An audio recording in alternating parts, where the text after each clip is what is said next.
All right, everyone, I want to thank our sponsor today, Organifi. You know, we talk a lot on this podcast about healing and the healing journey. Well, an integral part of that are the foods and the drinks that we consume. I know you know this. If you're like me, you know the importance of eating healthy, but you don't always have the time or the willpower to cook with all the colors of the rainbow. Organifi's superfood blends make it easy and enjoyable to add more variety and nutrition to your day. These are delicious organic powders that you can add to water or milk, stir and drink. It literally takes 30 seconds. It is that simple. A couple weeks ago, I was right about to start a green juice fast, a kind of a short mini fast.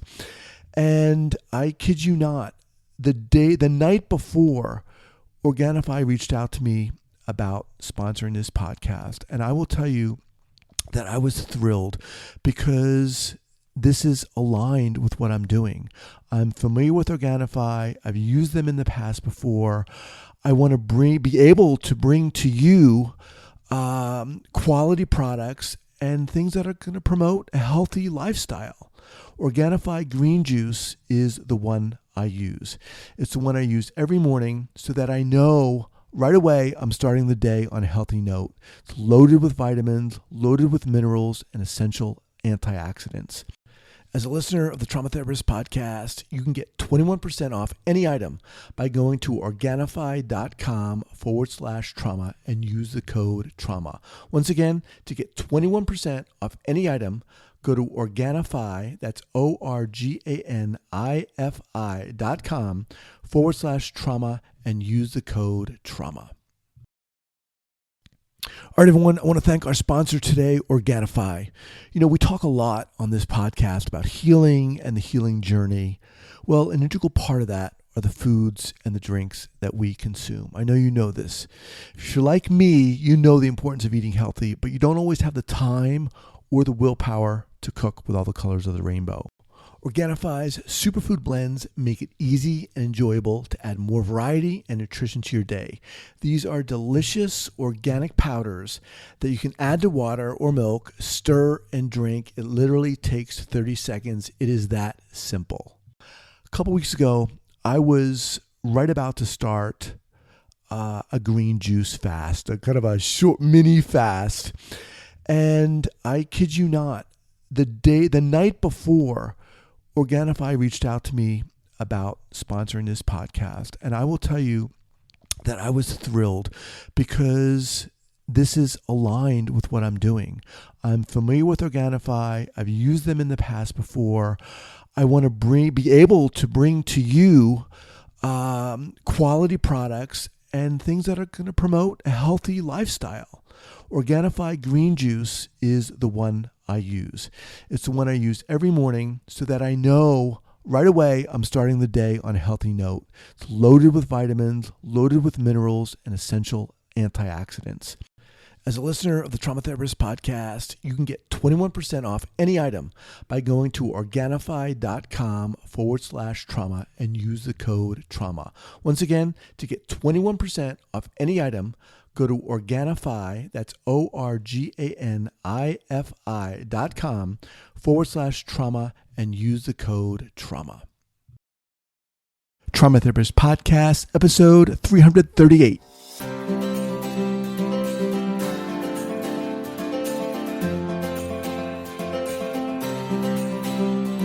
Welcome to the Trauma Therapist Podcast. My name is Guy McPherson.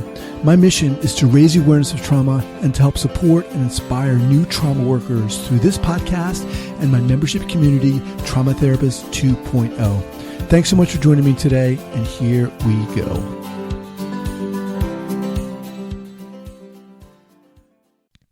All right, everyone, I want to thank our sponsor today, Organifi. You know, we talk a lot on this podcast about healing and the healing journey. Well, an integral part of that are the foods and the drinks that we consume. I know you know this. If you're like me, you know the importance of eating healthy, but you don't always have the time or the willpower to cook with all the colors of the rainbow. Organifi's superfood blends make it easy and enjoyable to add more variety and nutrition to your day. These are delicious organic powders that you can add to water or milk, stir and drink. It literally takes 30 seconds. It is that simple. couple weeks ago, I was right about to start a green juice fast, a kind of a short mini fast. And I kid you not, the night before, Organifi reached out to me about sponsoring this podcast. And I will tell you that I was thrilled because this is aligned with what I'm doing. I'm familiar with Organifi. I've used them in the past before. I want to be able to bring to you quality products and things that are going to promote a healthy lifestyle. Organifi green juice is the one I use. It's the one I use every morning so that I know right away I'm starting the day on a healthy note. It's loaded with vitamins, loaded with minerals, and essential antioxidants. As a listener of the Trauma Therapist Podcast, you can get 21% off any item by going to Organifi.com/trauma and use the code trauma. Once again, to get 21% off any item, go to Organifi, that's ORGANIFI.com/trauma and use the code trauma. All right, guys, welcome back to the Trauma Therapist Podcast. Super excited to have as my guest today, Sarah Buino. Sarah, welcome. Hi, guys. All right, very excited. Like, as I said before, I'm just very excited to have you on. You know, we talked initially several months ago, and I was like, she's got to be on this podcast. So, oh, thank you. Yeah. So Sarah is the founder of Head Heart Therapy Incorporated and co-founder of Pathos at Head Heart, a co-occurring and trauma-focused intensive outpatient program. She's a licensed clinical social worker, certified addictions counselor, certified Daring Way facilitator, and adjunct faculty member at Loyola University. Sarah integrates her knowledge of complementary healing modalities such as music, yoga, Reiki, and the chakra system into her clinical practice to help clients enhance their authenticity and connection to self. She's also the host of an incredible podcast called Conversations with a Wounded Healer. We'll talk more about that. You examine the role of one's own healing while being a caregiving professional. I mean, that's awesome. Anyway, welcome. Share with our listeners where you're from and where you're calling from, and then let's do it. Sure. Yeah, I'm originally from around the Cincinnati area, but I've lived in Chicago now for 16 years. So I think I can officially say that I'm a Chicagoan. Nice. All right.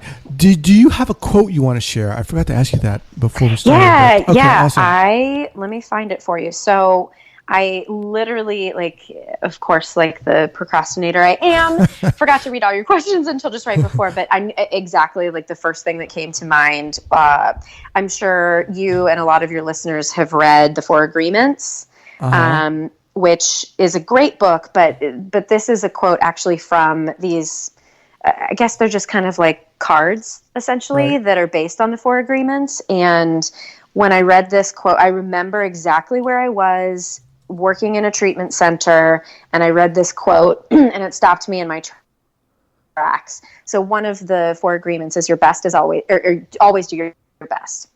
And this particular card said, your best is always changing. Your best will depend on whether you're refreshed in the morning or tired at night. Your best will be different when you're happy as opposed to upset, or healthy as opposed to sick. Under any circumstances, simply do your best and you will avoid self-judgment, self-abuse, and regret. Wow. Okay. So, and I'll have that linked up at the show notes page here. Why that quote? When did that become resonant for you, Sarah? I've always identified as a perfectionist, and I'm a high achiever, and I'm blessed enough to be pretty good at a lot of things. And so I've always pushed myself not to just do my best, but the best.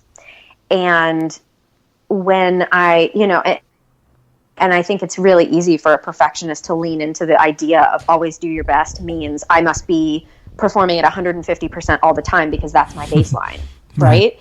And when I read that quote, it stopped me in my tracks because it gave me permission to be sick sometimes. Mm-hmm. I mean, I when I was a kid growing up, we were not allowed to miss school if we were sick. You were only allowed to miss school if you were throwing up.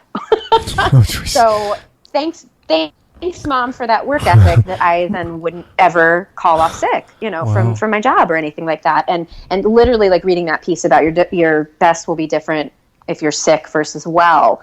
Oh, I'm allowed to let my body rest and rejuvenate. That's like that's what normal humans do. I don't have to be this superhuman person that I think I'm supposed to be. Right, right. So let's kind of unfold your whole story. You know, I want to get to the podcast, but so share with our listeners how you're sitting here right now talking to me on this podcast about trauma and addiction. Yeah, good question. So I guess, I grew up in a screwed up family, not unlike many other people who go into this field. And I always wanted to be a therapist, but I didn't really know how. I remember taking a couple psychology classes in undergrad, but what I was really good at, and you and I have talked about this, I was a really good singer. And so I just assumed I was supposed to be a music teacher and performer. That was just kind of the assumption that I had. So my undergrad was in music education. I didn't end up student teaching, therefore I had a useless degree when I graduated. Did some performing for a while, recognized I was really good at the administrative aspects of the music business. And so I worked for a couple theaters and a concert hall at Northwestern. And at that time I was seeing a therapist, and I told her, like, gosh, I would really like to do this. This is something I feel like I'd be really good at. But I'm scared of going back to school. I'm older now. I was the ripe age of 28, thinking that I'm too old to go back to school. And when she said, oh, it's just a 2-year degree and you don't even have to take the GRE, I was like, peace, I'm out, and literally enrolled in school as soon as I could. Once she told me that you just get a social work master's and then it's 2 years and you're done. And while I was in school, I remember everybody saying you should get your CADC. And in Illinois, that's a certified alcohol drug counselor certification. And, the teachers were saying that, I think, just because it's good to have more letters behind your name, whatever. And I remember thinking, ooh, I think I'm really going to like that population. And it didn't occur to me until many years later, a family member of mine had been in rehab. And I remember that person telling me about their experiences and thinking, like, ooh, yeah, that sounds really awesome. And at that time I was told, you could never be a drug counselor. You can't even smoke weed right. So it's true. I'm really not good at doing drugs, so I don't do them.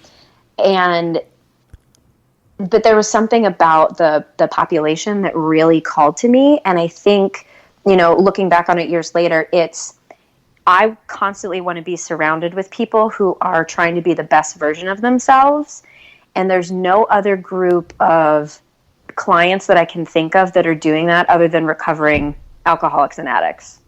The people that I have met in my work in this profession, like, they're just my favorite people. And I also, this might sound silly and flippant, but it was actually a consideration of mine. I knew I needed to be with a population that I could cuss with, because that's, for me, is authenticity. That literally is how I talk all the time. And I knew if I had to censor my language, that wasn't going to work for me. So I was like, teens or people with addiction issues. Right. That makes sense. Yeah. Let me ask you something here. It.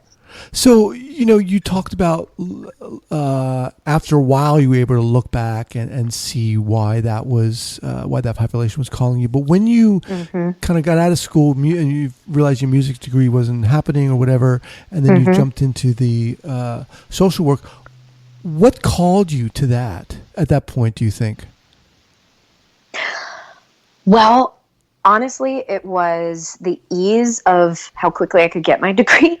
That was the biggest part of it. I really, truly think it was sort of like divine inspiration that told me to go to social work, because now I can look back and think, yeah, I am a social worker through and through. That is what I'm supposed to be doing. Like, meeting people where they're at, and systems and all that sort of stuff, and social justice. Like, that is my jam at my core. It Right. honestly was a happy accident that I ended up exactly where I was supposed to be. That's why I think it's like higher power stuff.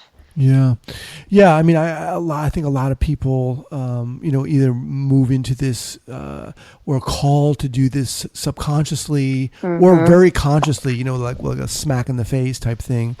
But your whole description of really wanting to work with that population who you're describing as, people who are really trying to be their best. Talk more about that.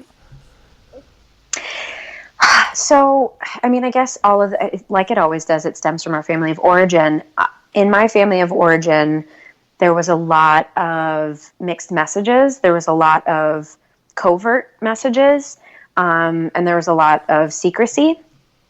And I know now my mother was the adult child of an alcoholic, and so there wasn't alcoholism in my house growing up, but my mom behaved as an adult child of an alcoholic does, with the codependency and stuff like that. So I think, and I always had this sense inside me that things are not I didn't feel okay, but everybody was telling me I was okay. And I had a roof over my head. I had my basic needs met. I was never overtly sexual or physically abused. And so everything was supposed to be okay. And it wasn't. I was chronically suicidal. I knew at a very young age what suicide was because my mom's sister had committed suicide right before I was born. And so the feeling of being invalidated and knowing that it could be a different way. I always kind of had this feeling that, my mom should be being honest and could be doing it better. And I think that piece of like having that lack of justice, that lack of emotional safety just has propelled me in my life to constantly be surrounded with authenticity. I cannot be in relationship with people if they don't know themselves. And if there's a part of you that you don't want to see, we can't be friends because I can't not draw attention to that. So it's really problematic. It has been in my life. But that's what I love about, and that might sound counterintuitive with addiction because denial is certainly, it plays a role. But people just, I draw the folks to me who really do, like, even if there's a big part of them that doesn't want to know, the part of them that does usually wins out. And if they're drawn to me, then they really want to know who they are. Because that's the gift of my screwed up childhood, is that I can see those things in people. So when you started seeing clients, when you actually started working with people, talk a little bit about that, because I could imagine that this quality you have of really kind of honing in on authenticity, if wielded unwisely, could really backfire. Yes, right? yes. And I know. But so talk a little bit about what it was like early on for you, seeing clients, how that transition worked for you. Well, when I started my career after I graduated, I was working with teenagers. And the good thing about that in regards to authenticity is like that's all teenagers can do is like really just be honest. So, I worked with a lot of really underprivileged kids. And so there was just so much chaos and abuse and neglect and lack of basic needs. It was the work that I did, basically just being able to sit in a room with a teenager and validate their experience. That's all they needed. So I didn't have, luckily at that point, I didn't have a lot of power struggles, trying to get a teenager to see the reality. Like they knew their reality. They just didn't want to be there in that reality. And I was able to sit with them and say, yeah, this sucks. And I can totally understand why you want to smoke weed, because I wouldn't want to be at your house either. Or, I wouldn't want to be doing X, Y, Z that you're forced to do when you're a teenager. It's been more my work with, actually, honestly, it's been more of an issue in my personal life than it has been in my professional life. Because like I said, I I do tend to get a lot of people drawn to me that want to see that. There have been times, not even just early in my career, but even recently, there have been times when, I see something and I know I'm right because my gut like tells me, but I know the client's not ready to hear that yet. Right. And I just have to back off. And I know exactly when I've pushed too far, because it's either they shut down or they push back. And then I know I just have to shut my mouth and hold this information. And, a really good example of this, a client I literally just saw, she and I started working together about 5 years ago. And she came from a family where emotions were not discussed and not validated. And she ended up with an addiction, went through treatment, saw me for individual therapy, and she didn't know how to do therapy, first of all, let alone tolerate any of the reality of what she had gone through in her childhood and being able to like look at this with any sort of emotional intelligence. And it's just now, 5 years later, that she's having a spiritual awakening of sorts, where she's finally recognizing the trauma in her childhood. She's completely changed her life because she realized that she made choices that weren't aligned with what she really wanted for herself, but she was doing them to please other people. And it's incredible to see the transformation. But it took a really long time. And if there were definitely things that early in our relationship I threw out there. Like, I think one of the biggest places where I bump up against this with people is trying to help them understand the negative things that happened in childhood, even when you had a good childhood. Mm-hmm. And I find so often people really defending, no, my mom was great or my dad was great and I had an awesome childhood. And I'm like, yes, and you were invalidated, or you were emotionally abused, or, you were neglected emotionally because, your parents didn't know what emotions were. And that was a specific area for her where I remember her pushing back and being like, no, I had a great childhood. And now she's seeing all of the places where unknowingly her parents failed her.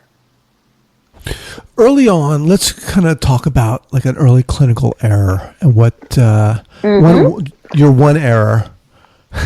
Yeah. Oh, just one. Your one error. Yeah. Yeah, just one. It was definitely when I was working with teens, and I remember this has a lot to do with empathy and being able to take our experiences and put them aside in order to see somebody else clearly. I remember a kid coming in for a crisis session. I don't even remember what was happening, but the student shared what they shared, and I remember saying, I just want to put a Band-Aid on your heart. And I didn't know how invalidating that was to that person until that person's friend came in a couple weeks later. And I don't even remember how I made the connection that this was the experience, but the friend that came to see me a couple weeks later was like, yeah, my friend said that, she didn't really like you because she felt like you were talking down to her.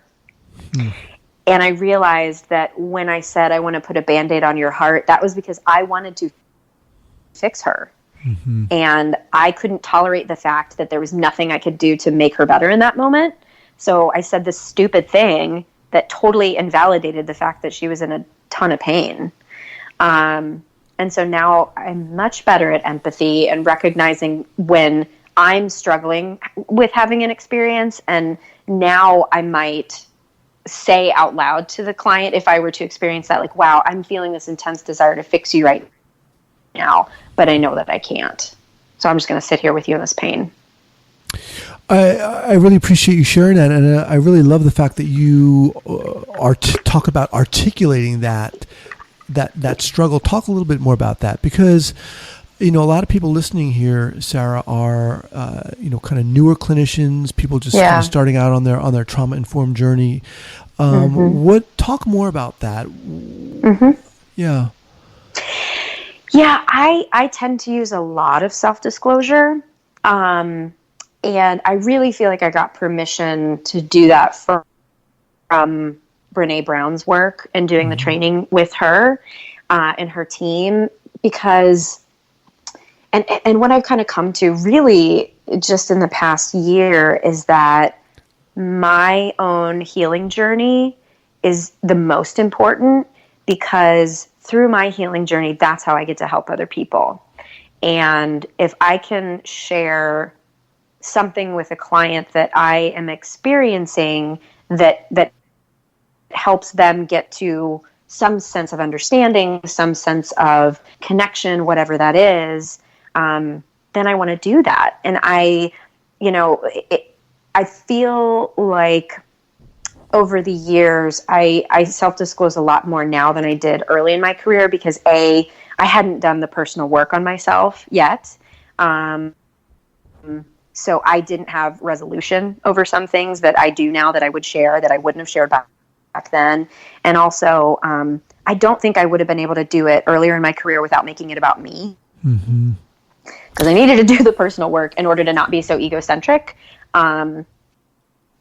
But I think I've had many of my clients tell me that they like to see me because of my vulnerability. And it's not that I'm like, sharing my full life story in session with people, but, if a client is struggling with their relationship with their mother, I'm going to share a little bit of my struggle with my mother, so that they understand that I get it. Right. And this was what it looked like for me. Yeah, were you going to say something? Well, I'm just going to say that's so powerful, and obviously it sounds like you're doing it, ethically and appropriately, and when it's in the client's best interest, of course. Mm-hmm. And sometimes I screw it up, Right, and right. I call attention to that, right? I guess that's the piece that I've really come to understand, is that making mistakes as a therapist is not bad. It's how you repair that makes all the difference. Because I've had clients that we've struggled with our relationship, and if I hadn't brought attention to it and hadn't owned my part of it, then the client wouldn't have come back. And once the rift and repair, as we learn in school, it's so true. And if I think about my relationship with my husband, there was a time when we would never fight because we just agreed on everything. But it wasn't until after we went through struggles that our relationship truly deepened. And so it's the same in therapy, the same in friendships. A relationship is a relationship no matter what the boundaries are. So I think the same tenets apply.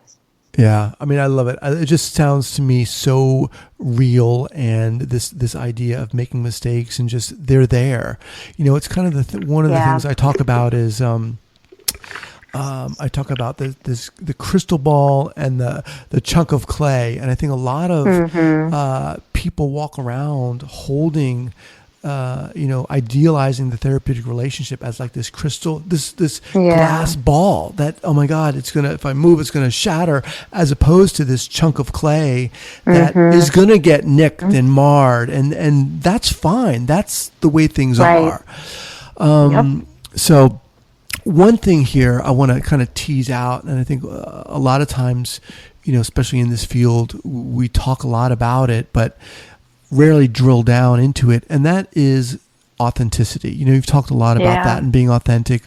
What does that mean to you, and how do you go about kind of honing that, cultivating that? It's funny because I've thought about it before, and authenticity has always been my default, for better, for worse. And as in my childhood, it was for worse, because I was expected to be just like everybody else. I grew up in Southern Ohio in a really religious family, and the expectations were to be just like my mother, and that's not who I was. And being my authentic self was dangerous at that time, hence my chronic suicidal ideation constantly through my early 20s. I really, it's funny because I struggle understanding the perspective of people who don't express their emotions, because I can't not express my emotions. So for me, it's my default, which I think in some ways makes me really blessed. Now if I could tell, little Sarah that it was going to be okay, and that someday this authenticity would be celebrated, I absolutely would, because it was something that was a constant struggle. But I've got a couple friends that I've stayed in touch with since high school, and one of them said to me, I think it was just last year, he said, "You've always been like this," and they tried to dim your light, and he's like, "I'm so glad they never did, because this is who you were always meant to be." And I just wept when he said that, because it was like, oh, you saw me back then when I just felt so unseen. So it sounded like there's, in a sense, being able to express your emotions, being able to just be who you are within certain, almost any context. And I could see how a lot of people who might come to you as a client could feed off of that, could see that. I mean, that's very powerful. Yeah, and I've kind of figured that's my lot in life, and it always has been. I've consistently throughout my life gotten the feedback that because I was, willing to put myself out there, that somebody else got the courage to do something that they always wanted to do. It's a thing that I've always heard. And so I know that is definitely something that draws clients to me. And I'm thinking about, newer therapists too, and how I've evolved over the years. And it wasn't until I owned my own business that I got all the tattoos and colored my hair on a consistent basis, because I had to conform, right? Like, I had to play the game. I worked in a Catholic hospital system that said you weren't allowed to paint your nails any shade other than neutral. It was like, what? I had to play the game for a while, and I would show up in session as my authentic self as much as, verbally. I would show up as verbally and emotionally, even if I couldn't physically present myself in the way that I wanted to. So there is a way, even within the confines of whatever system you might be working in early on in your career, and just know that as soon as you own your own business, you can fly your freak flag and be the unicorn you want to be. Well, I like the fact that you kind of brought out these different ways people can express themselves or be authentic, right? Emotionally, verbally, physically. What do you say to someone who's listening now going, "Oh man, yeah, it's easy for you to say, I wish I could do that. I can't, I don't feel like I can express really my emotions in that way. Does that mean I'm not authentic?" What is that? What do you say to that? Well, I think there's a lot of fear. And, depending on who it is, it depends on what the fear is. Like, I can think of my husband as a baby social worker right now. He's going back to school. So I think it's really easy for me to kind of, look at somebody like him. He's more shy, more introverted. And for him, he and I had similar childhoods in the expectations that we were supposed to perform a certain way, look a certain way, act a certain way. And because he didn't have this like authenticity beast inside of him, he was like, okay, I'll conform. And over the years, our 11-year anniversary is tomorrow. So just like thinking back on how long we've been together and how much he's changed, I gave him permission, I guess, without, it's never something that I was like, okay, Rich, you now have permission to be your silly, authentic self. But over time, he just, he would say that watching me or listening to me gave him permission to show up differently in different spaces. And so I guess maybe to the person who doesn't feel like they have space, I would say then you need an authenticity cheerleader. Because you have another weirdo out there who will match your weirdness. Like that, it's so true. And I say weirdo with absolute joy in my heart. Like, I think I'm a freak, I'm a weirdo. And I want my other weirdos to come hang out with me, because if you're normal, I'm not interested. You're probably boring. So, go find your weirdos. And those people will encourage the authenticity. You know, Brene Brown says, we want to find people who love us, not despite our imperfections, but because of them. And I think that way about, the parts of us that might not, quote unquote, fit in what we think of as normal society. But the longer I do this work, everybody's a freak. Everybody's just afraid to share it. Right. No, it's very true. And it's just so powerful, I think, to be with a client. I know when I was seeing clients, and just that experience of, like you said, just being yourself, being authentic, allowing taking off the clinical hat and letting things drop down and connecting with someone on a human level is so powerful. And things changed for me really when, after my mom died, I was at work and I got this call, and when I took some time off from work, and then when I came back after that, Sarah, I was just like, what the hell is going on here? What am I trying to do? And it's just, things just really shifted for me in how I was able to be. And I'll never forget that. So I really appreciate you talking about this. Let's talk about your podcast. Okay. How did that happen? How did it happen? I wanted to do a podcast, and I don't know why, other than I like to hear myself talk. And I know why. Because I was interviewed on another podcast, and it's a woman who, she's also in Chicago, like kind of sort of on the periphery. We share some acquaintances and friends, and, I'd hear her podcast, and I met her at one point, and her podcast is about, it's called The Creative Imposter. And so it's about imposter syndrome. And I said, well, imposter syndrome is all about shame, and that's one of my specialties. So I need to be a guest on your podcast. And she's like, okay.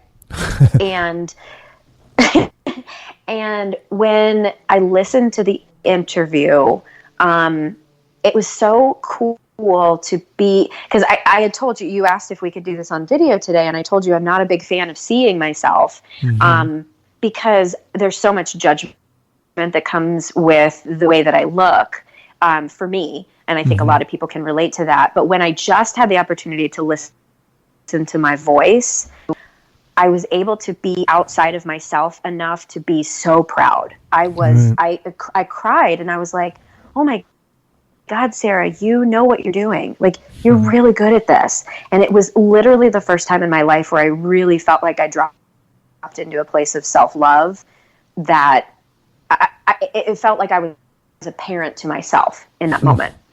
And it was so powerful. I was like, I have to do this. I just have to do it.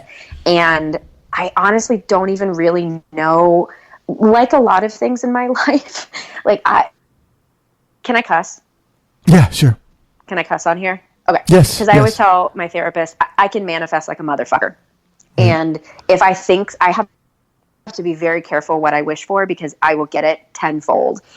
And so the podcast was kind of just this organic thing that happened. I have this pyrite skull with a crack in the head, and I'm like, oh, it's wounded. And I don't know how I came up with Wounded Healer. But conversations with a wounded healer, like all I want to talk about, and all I do talk about with my friends, is our own personal journeys. And I am just obsessed with the human mind and our emotions and the body and how it all goes together. So I just nerd out with people when talking about their own journeys. So that's what the podcast has become, is just me just being a total nerd. Sarah's podcast, again, is called Conversations with a Wounded Healer. And again, I'm speaking with Sarah Buino. All these notes will be up at the show notes page at thetraumatherapistpodcast.com. So your podcast is, you talked about journeys and just being passionate about finding out about people's journeys. Who should listen to your podcast? Definitely young therapists. I've had a lot of therapists reach out to me and like like I said before, basically like, thank you for being authentic and sharing the hard parts. It gives me permission to recognize that I'm not alone and that sort of thing. So young therapists for sure. But truly, I think anybody who is on their own healing journey. I started out thinking I was just going to interview therapists, but I end up interviewing, teachers and tarot readers and massage therapists and physical therapists and artists. And, I've interviewed a ton of different people. But everybody that I have on the show is really showing up authentically in their lives and doing the deep healing work on themselves. Mm-hmm. And I think that's just, it's inspiring to me. And I keep getting feedback that it's inspiring to other people. So anybody who listens to your show, I think might dig it if they're looking to dig into their own stuff. Awesome. I love it. All right. So let's talk about a go-to book recommendation, whether addiction related or trauma related or not. What would you share? Radical Acceptance by Tara Brach. That book changed my life. It set me on this journey. Growing up in a Christian household where there was good or bad, right or wrong, the Buddhist philosophy set me free, and it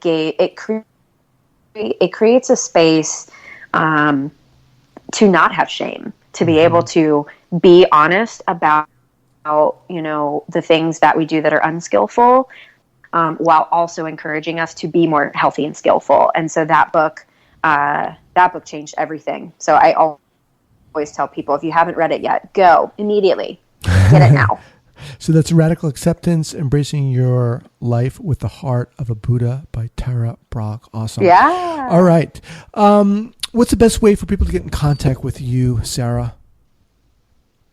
My email is sarah@headhearttherapy.com. So that's probably the easiest way to get a hold of me. And that's Sarah with an H. I'm a snob about how people spell their names. On my website, you'll find my email there. So headhearttherapy.com is the best way to find me. Awesome. All right, Sarah. Thanks so much for taking the time to do this. Yeah, thank you. This is wonderful. I missed you. We had such a great talk. So it's good to share space again. Take care. Thank you. Bye-bye. All right, guys, this episode is sponsored by Trauma Therapist 2.0, community to educate, support, to inspire new trauma healers.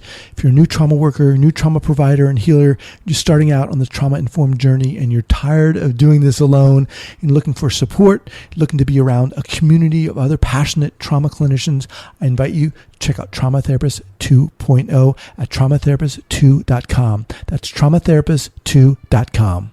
CPTSDfoundation.org provides daily recovery support, live group calls, 365 days a year.